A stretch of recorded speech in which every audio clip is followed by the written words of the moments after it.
Il faut.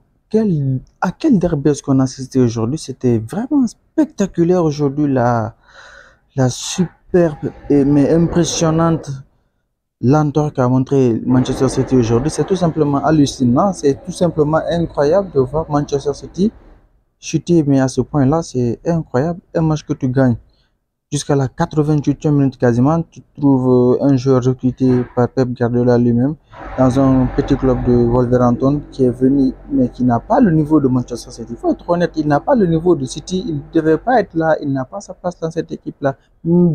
À aucun poste, on doit le mettre sur le terrain. Il n'a pas le niveau de City. Il a montré à chaque fois qu'on l'a aligné sur le terrain et aujourd'hui aussi, il l'a reconfirmé encore. Si les gens n'étaient pas sûrs, qu'ils soient sûrs et certains, si Pep avait des doutes, que ces doutes soient complètement enlevés, Matheus Nunes, il n'est pas fait pour Manchester City. Et s'il continue avec des joueurs comme ça dans son classement, je pense que à un moment donné, c'est vrai qu'il a prolongé son contrat, mais il risque de partir avant la fin de ce contrat-là parce que là, ça fait trop. 11 sur les 11 derniers matchs, une seule victoire, deux matchs nuls seulement, et tout le reste, c'est que des défaites. C'est du jamais vu. Depuis qu'on a connu Pep, depuis que Pep il est Pep, on n'a jamais vu, on n'a jamais vu dans de telles situations-là, que ce soit à Barcelone, au Bayern Munich et maintenant à City, il n'avait jamais été dans ce genre de situation-là. C'est tout simplement incroyable. Incroyable et hallucinant. Il n'a jamais été viré pour le moment, mais s'il continue comme ça, peut-être que ce sera très prochainement le cas. Parce que là, c'est autre chose.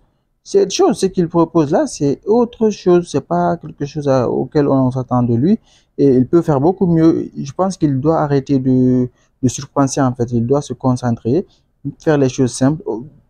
Arrête de chercher l'excellence, qu'il se concentre, en fait, qu'il fasse, parce qu'il a des joueurs à sa disposition pour faire un classement type un classement équilibré qui peut lui permettre de gagner des victoires. Mais franchement, à chaque fois, il essaie de créer quelque chose. C'est ça qui l'avait empêché de remporter la Ligue des Champions durant toutes ces saisons-là. Avant qu'il ne le remporte donc en 2023. En fait. À chaque fois, il trouvait le moyen de changer des formations, quand même d'essayer de créer. Faut pas être trop dans la création. Je pense que trop de création aussi est mauvais.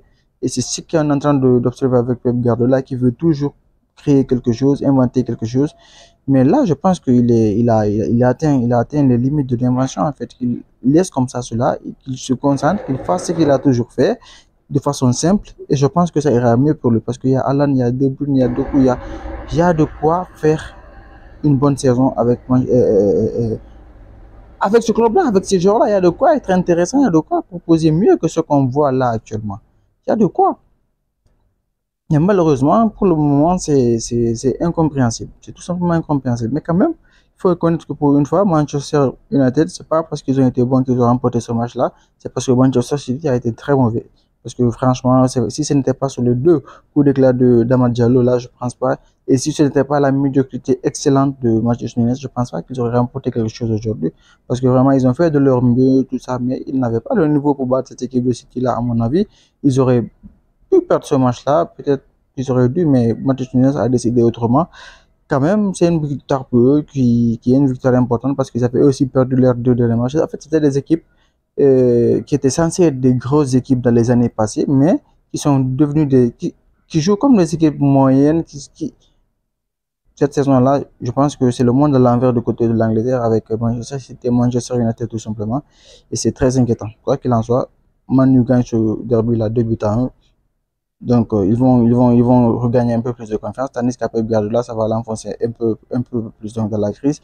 Et on espère que cela ne va pas l'emporter du côté de Manchester City parce que vraiment, là, ça commence à faire trop. Laisse savoir ce que tu as pensé de ce match-là dans les commentaires et abonne-toi à la prochaine. Ciao.